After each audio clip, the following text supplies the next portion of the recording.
what I decided to do today is to make my way to a place called Brno in Czech Republic.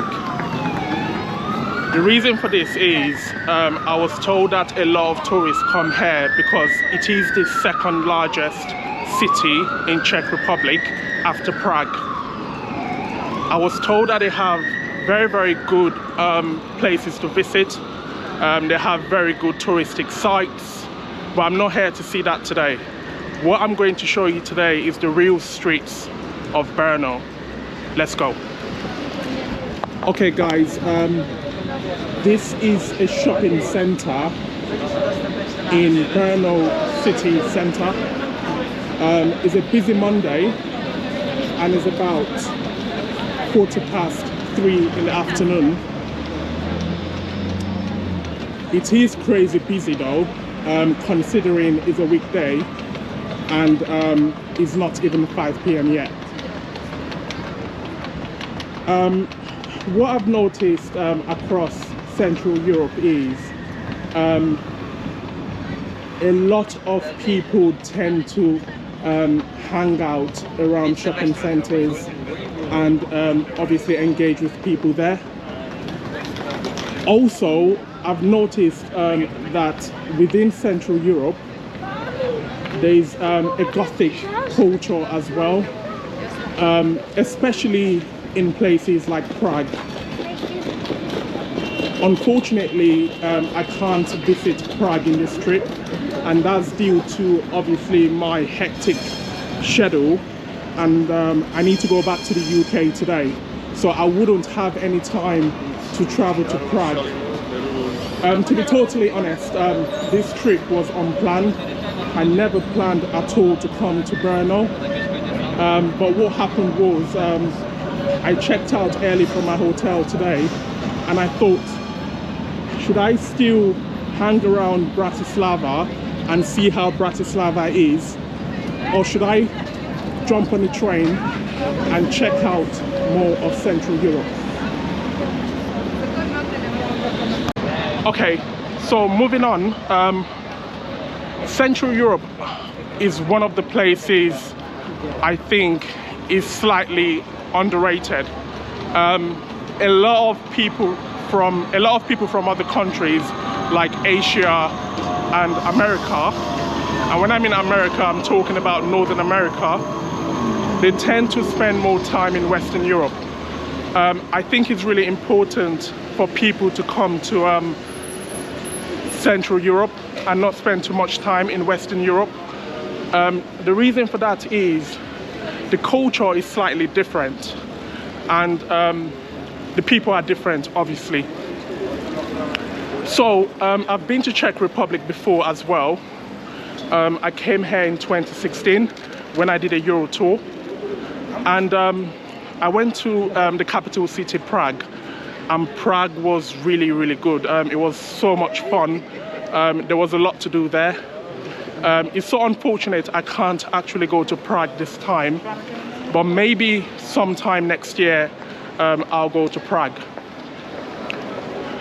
In terms of how much it cost me to come here, it was about £12 to come here, which is really cheap, considering it's a different country. The actual journey was about an hour 45 minutes, so it's not far at all. Also, what I did in this trip is I did take public transport as well as walking. So when I was in Bratislava, I did a lot of walking, and obviously I used public transport and Uber. I decided not to drive, and I think that's good for a vlogger. If you keep driving, then you wouldn't obviously see as much as you can see if you walk. Okay, so what's my first impression on Brno? I would say it's the same as any other city within Europe, to be honest. Although you can't actually say they're all the same. Obviously, the Czechs are similar, I would say, to the Slovaks. Some people might beg to differ. I know this is going to stir a lot of debate in the comment section, but I think there are similarities and there are also differences between the Czechs and the Slovaks. Also, most people would have known this already. So Czech Republic and Slovakia used to be one country before. So it was called Czechoslovakia, I think that's what it was called. But now they are separate countries.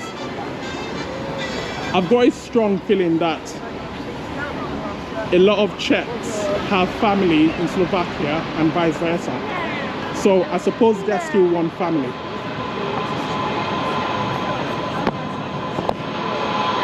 Also, there are a lot of similarities between Bratislava and Brno. So in Bratislava, there were a lot of trams in the city center area, and that's quite similar to Brno. So when I got here, the first thing I saw was all the trams, and I'm like, God damn, very similar to Bratislava. In terms of how busy it is in Brno, it's much more busier than Bratislava. It's so clear. Once you get here, you can see how busy it is all the way from, once you get to the train station, you can tell that it's a really busy city. So I would say there's a lot more to do here. Obviously, I did a bit of research before I came here, and I was told that it is a place worth visiting, and you might even need 2 or 3 days in Brno to proper explore how things are. In terms of prices, I don't think I would have time to explore how much things are, but I've got a strong feeling that it wouldn't be that different from what you would get in Bratislava, for example. But this is just an assumption. Also, I do admire the work the EU has done. Normally I don't get political at all in my vlogs or in my videos, but I think the EU has done a great job. And the reason for that is, it's so easy to travel to neighboring countries. That's one. So in terms of ease, it's really easy. In terms of affordability, it's really affordable to travel across country and within country as well. And I think that's really good, because what they've done is they've obviously looked at how each country can work together, and they've obviously prioritized transportation. It's so easy, like for the fact that I woke up in the morning, never planned to come here, I checked the website, the trainline.com website. That's the website I normally use, and I was able to book a ticket just like that. So that is the beauty of of the EU. I think everything is set up well, and I think this is one of the reasons why I feel, or this is part of the reason why I feel the UK should have stayed within the EU. Not to say we don't have good infrastructure as well in terms of traveling from the UK to neighboring countries like France. We do have that already. We do have the Eurostar. You can obviously catch a ferry as well, but I don't know, I just feel it's more beneficial to be in a union than to stay out of a union, basically. So we're still walking within the town centre area, and it's still very, very busy. Also, I've got a feeling that they've got a lot of tourists here as well, so I don't think it's just locals. I'm sure they have tourists around as well from various countries, and obviously from neighbouring countries as well.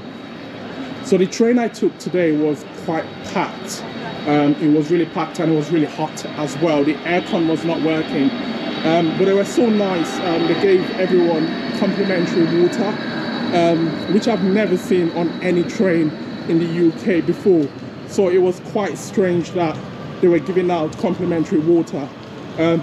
So I suppose the British Transport Organisation should obviously look into giving free water in the UK. But anyways, yeah, the train was quite hot, and I was really sweaty on the train today. In terms of the weather within Central Europe, it's so funny though. I did actually expect it to be quite cold compared to the UK, but it's actually really warm here.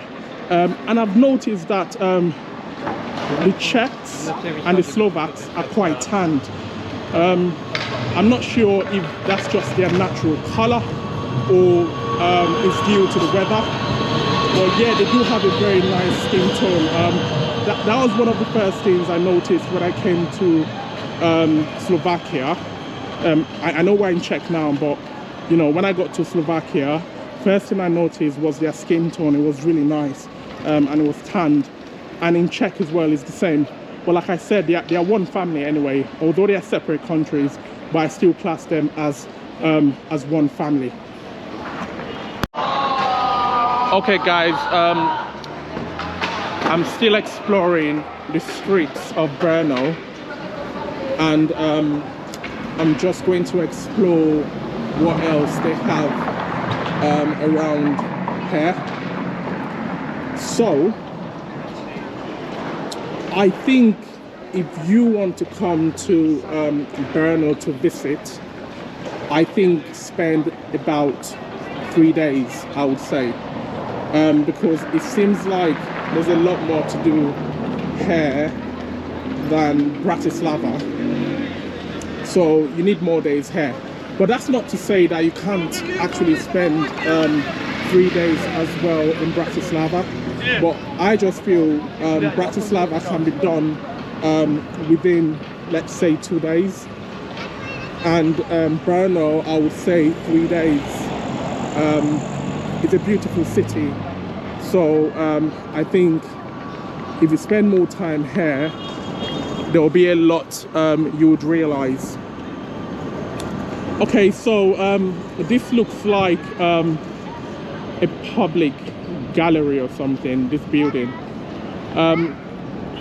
Looking at Brno anyway, I think it does have a lot of similarities with Prague, because Prague has some very, very nice historical buildings, and this looks similar to the buildings I saw in Prague when I went a few years ago.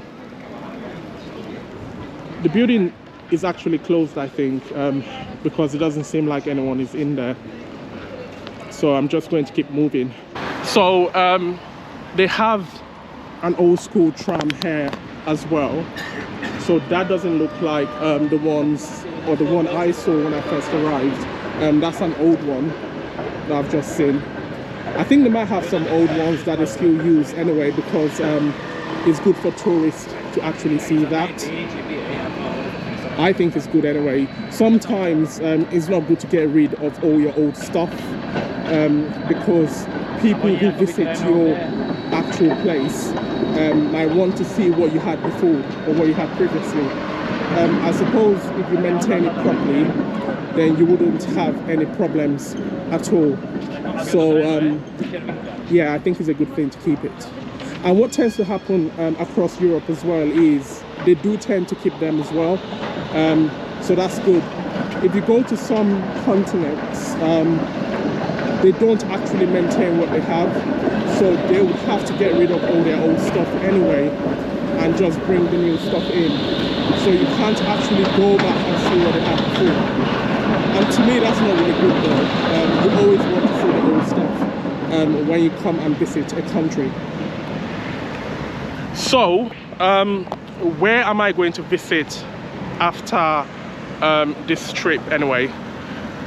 So far I've been to obviously Bratislava, I've been to Vienna, and I'm now in Brno.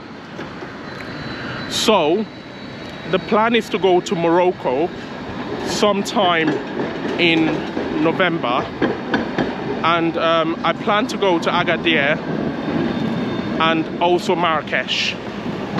I think Agadir and Marrakesh would be very interesting, especially Marrakesh, The reason why I'm so excited about Marrakesh in particular is I was told that when you get there, they are literally like on your case to buy stuff, and obviously they won't give you any time to explore the city. I might not really like that though, because you know, I'm not the sort of person that likes to be, you know, pressed or like to be forced to buy stuff. But it'll be interesting to see anyway, you know, how they do it. I did see a number of vlogs where people were upset and they were like, hold on, these people don't even give you time to breathe. Like, they're always on your case. Like, even there was somebody that said the government should look into it as well, because a lot of people are tired of being hassled when they are trying to explore the city. So because Hungary, Slovakia and Austria and Czech Republic are neighbors, you can easily drive there. So I'm just standing here to show you guys where the motorways are from the town center. So that's the sign there, and it shows you that you can obviously get on the motorway to Prague is obviously Prague, we're in Prague. So yeah, you can, I mean, we're in Czech Republic, sorry. So you can obviously drive to the capital city. You can also go to Bratislava, where I'm going back to later on today, and you can make your way to Austria. I'm sure you can make your way to Budapest as well, but you would have to connect somewhere to get there. So aside from obviously easy transportation by train, you can also drive as well. Sometimes driving is really interesting because you can go to some countrysides that you would not obviously visit, or you can't visit whilst on the train. You know, if you drive, you can stop somewhere, you know, go and explore, jump back in your car and keep moving. But I just feel that I mean, I feel driving is very tiring though. So I decided not to obviously rent a car in this trip, and I don't think I'll be renting a car in situations where all I'll be doing is to explore the city. Obviously, if I'm going on holiday to a country, if it's a proper holiday and not obviously me shooting content, then yes, I'll rent a car, because I think if you're going on holiday, having a car is much more better. But because I'm just here obviously to show my subscribers where to visit and where to go, I don't think it's practical and sensible to obviously drive in that situation. Okay, so in terms of my trip, because I was talking about my trip to Marrakesh and to Agadir, in terms of how long I'm going to spend there, so the plan is to spend 7 days altogether for the whole trip, but it's going to be obviously a mixture of Agadir and Marrakesh within those 7 days. So what I'm trying to say is, once I land, I'm landing in Agadir, sorry. I'm landing in Agadir, then I would make my way to Marrakesh a few days later, then come back to Agadir, spend some few days there, then obviously shoot back to the UK. I think it's better that way anyway, instead of me spending all my days, 4 days in Agadir and 3 days in Marrakesh, then coming back to the UK. And I think the reason why I feel that's sensible is Agadir is a place for relaxation, yeah? So if I go to Agadir for 4 days and I go to Marrakesh for, let's say, 2 days, and I come back to Agadir for a day, I could actually relax. So I need to have a relaxing time as well. It's really challenging, obviously shooting this content. I obviously shoot. It's not that easy to obviously walk around and explore. So I'm going to use that trip to obviously shoot you good content, at the same time have a relaxing time too. The weather today is lovely as well. I don't know, Central Europe is just proving to be a very good place to visit, especially during autumn. For those that have never been to Central Europe, I know they'll be very skeptical of coming here during autumn, but trust me, it's really warm. Kind of feels like summer in a way. So yeah, feel free to come here during autumn. Okay, I'm just going to cross the road there. Can you see the old tram I was talking about? And it's really packed. It's really, really packed.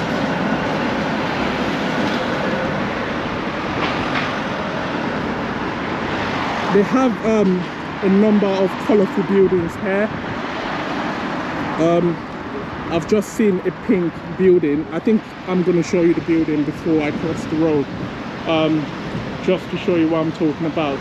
So there's a pink looking building somewhere there. I'll show you. It won't be good for me to miss that building. Also, there's a pink one here, but it's not like pink. Yeah, it is pink, but it's not as nice as the other one. So that one. So that's a pink one as well, but it's not as nice as the other one I'm going to show you. So let me just keep moving.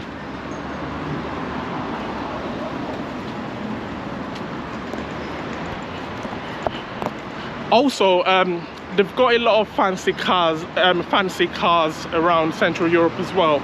I've seen a lot of people driving like G-Wagons, you know, cars like that literally. So it seems like there's a lot of money here as well. So don't get it twisted, yeah?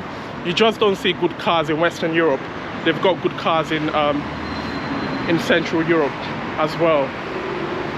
So yeah, this trip is one of the best I've had for a while. The hospitality has been really good. The food has been lovely. They have lovely beer. The alcohol is lovely. Also, they give you a lot as well when you order food.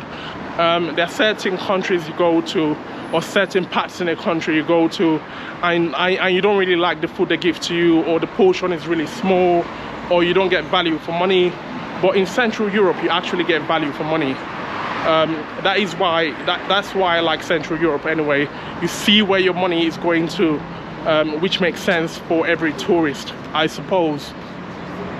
Okay, so the building I'm talking about is this one, but to be honest, I don't think it's actually as nice as I thought. Obviously, walking, I mean, because I was far away when I saw it, it did look really nice, but it's not that great, to be honest. It's not as fancy as I thought, and that's why sometimes when they take pictures of buildings like this, it looks really nice, but when you actually come there, you're like, oh.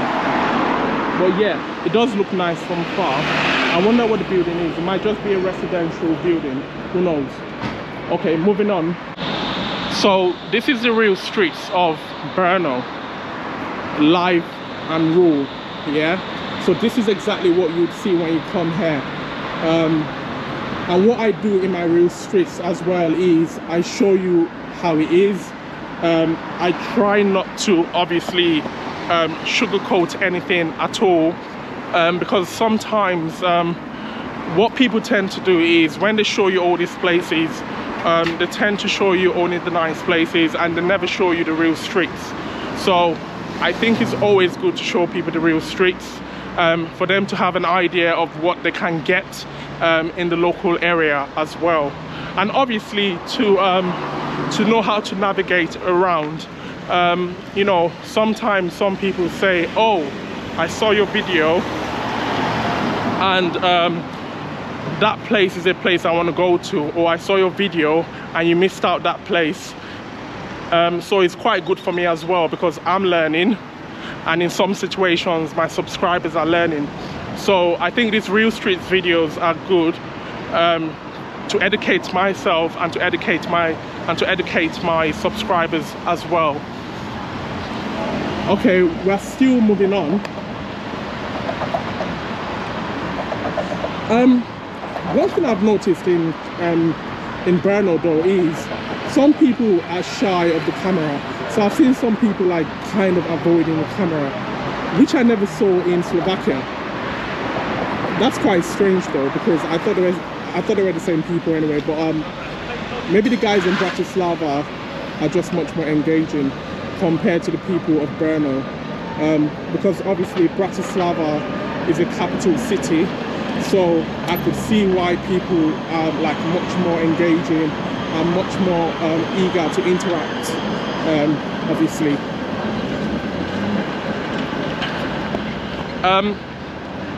Unfortunately, I wouldn't be able to invade a shopping center in Brno anyway, because of time, and also I want to cover Old Town before I jump on the train back to Bratislava and make my way back to the UK.